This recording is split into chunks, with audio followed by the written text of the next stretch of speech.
5-inch squares of a print fabric, and then yardage of a white. In this quilt, it's a white on white as the graphic that pulls it all together. Okay, so we're going to go down through all of your 5-inch squares, and you're going to put 2 together, and you're going to create a 2 patch like this. So the first thing you need to do is then just go down through the entire stack, pair up 2s, make sure that you don't end up with 2 of the same print at the end, because you don't probably want to have 2 fabrics together that are the same. So once you get done pairing them all up, pressing them nice and neat, you can then stack up 3 or 4 layers of 2 patches together, and you're going to be splicing them down the center. So since this is 5 inches wide, we're going to be cutting it at the 2.5.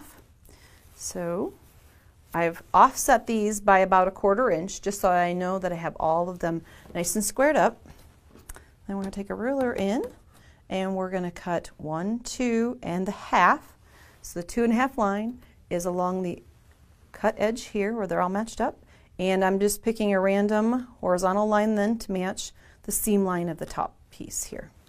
And down through all the stacks at once so that I've got this great set of pairs.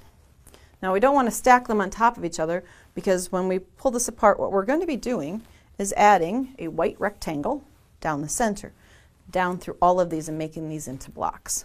So this is our goal, like this. So I'm going to take these 2 pieces and I would take them to the sewing machine and add a 1/4 inch seam down through here, press, open that so that the seam allowance goes towards the white, and then come back and pick up its mate so that everything matches. So this block then becomes this in the end. Again, pressing seam allowances toward the center, nice and neat.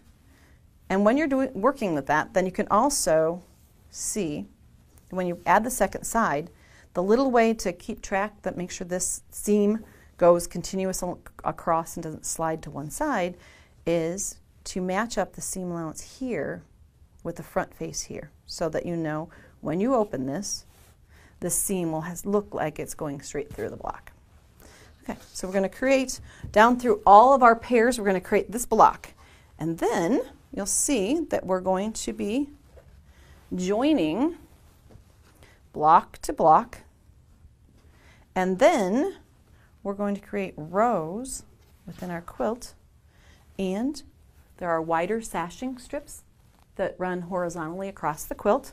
So we're going to be adding this piece in here, and again we want these lines to seem continuous as if they weave through the quilt.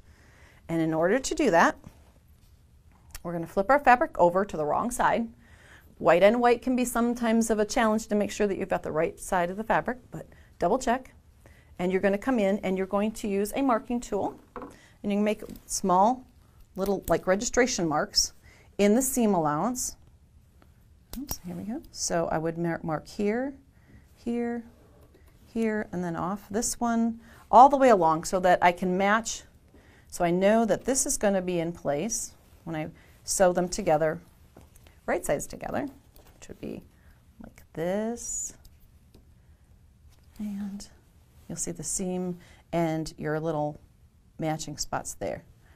Once you've had that side seamed, where are we going to go next? To the other side of that strip, and we're going to put registration marks in again. You want to keep your piecing nice and even all the way across and everything stable so that when you then join this to here, the same thing will happen. The registration marks, if I lay it on, we'll check to see if our piecing is really accurate. The registration marks that we made match up with the seams on the back. Perfect. And then we would open out, again, pressing seam allowances toward the white because there's nothing for resistance because the seam's here. Everything will want to go towards the white. Create the rows across your quilt, add some white outer borders and a great blue binding, and you've created one bit